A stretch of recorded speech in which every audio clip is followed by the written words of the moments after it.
Oh, this is Jason Callan again. Hey, guess what? I'm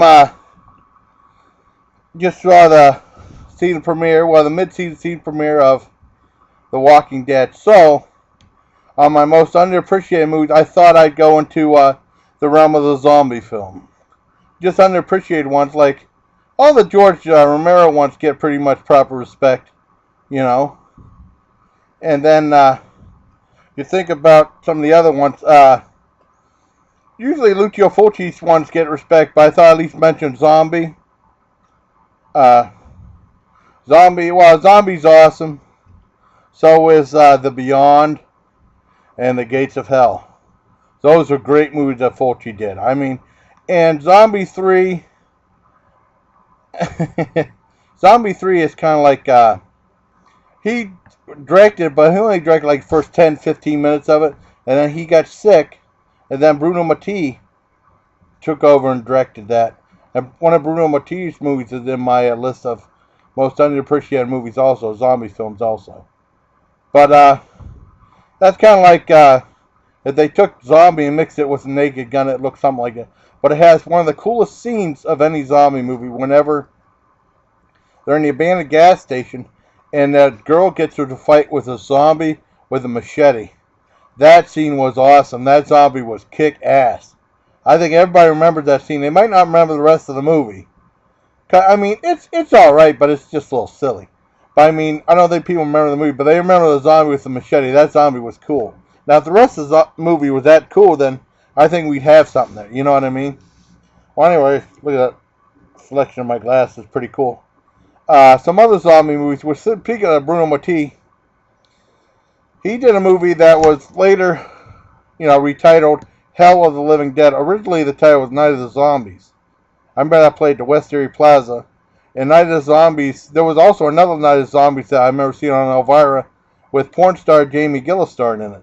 About World War II zombies and stuff like that. But no, this Night of the Zombies is a great blood fest. And then Quentin Tarantino said that's one of his favorite movies too. A big influential movie to him.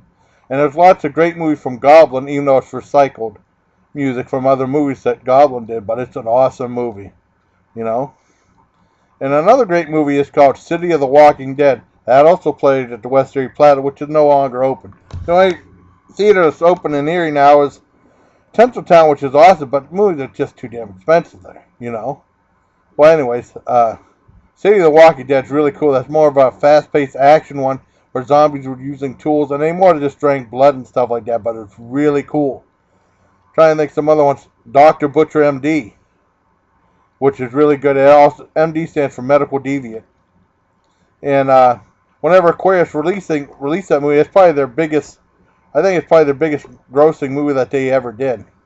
And there's like a beginning sequence in there with zombies loose in New York with a zombie, like a rogue zombie strolling around, and that was one that they put in at the beginning of the movie. But the rest of it's all the Italian stuff with Ian McClure and stuff like that. It's a great movie, and it's been retitled Zombie Holocaust.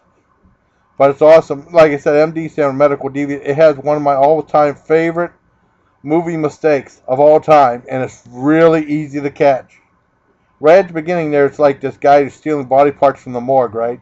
He's sawing off some dude's hand. And they play really creepy, scary music during that scene, right? And all of a sudden they came in and the guy freaks out. He jumps out the window. You see a mannequin fall out the window, and when the mannequin falls, his arm flies off. I mean,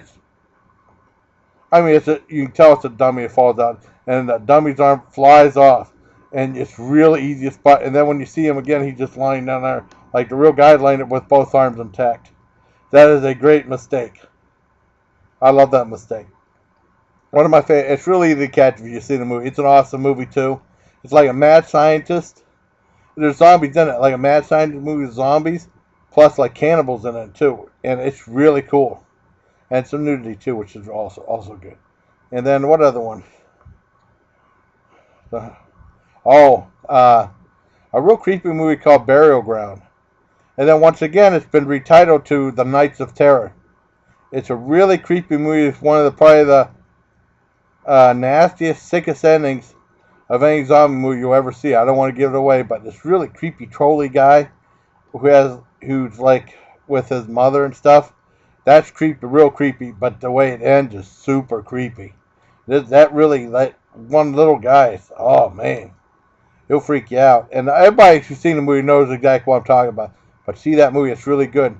And then there's some non-traditional blood and gut zombie movies out there also. One of the voodoo zombies. One of the great ones is White Zombie with Bela Lugosi.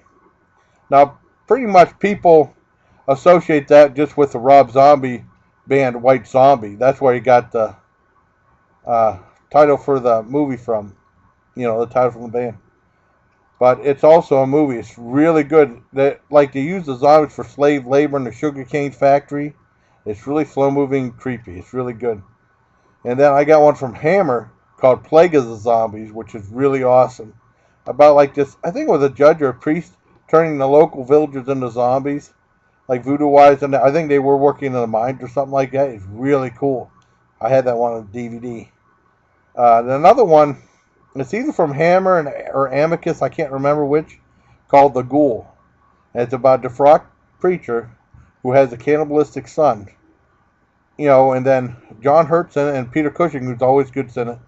And don't forget, in the first Night of the Living Dead from George Romero, they didn't say zombie, they said ghouls. They said shoot to destroy the zombie, destroy the ghoul, destroy the brain.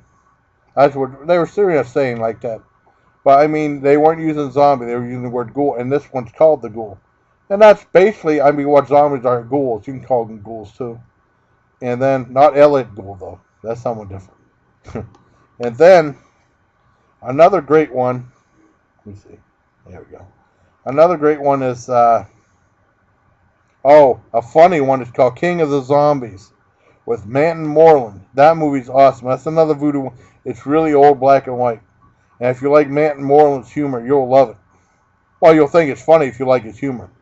You know, and basically, like him and two other guys crash land their plane on this island, and they have to deal with the zombies and, you know, like the people, zombies as slave labor and stuff like that through voodoo. And they have to deal with all that stuff and brainwashing and stuff. It's really cool. Well, I'm trying to think if there's any other. I mean, there's so many zombie movies nowadays. I'm just trying to get some of the ones that might have been overlooked. Okay, but I'm counting the Lucio Fulci ones also. Even though they're a lot of the time my unappreciated list of movies that are forgotten and people don't talk about.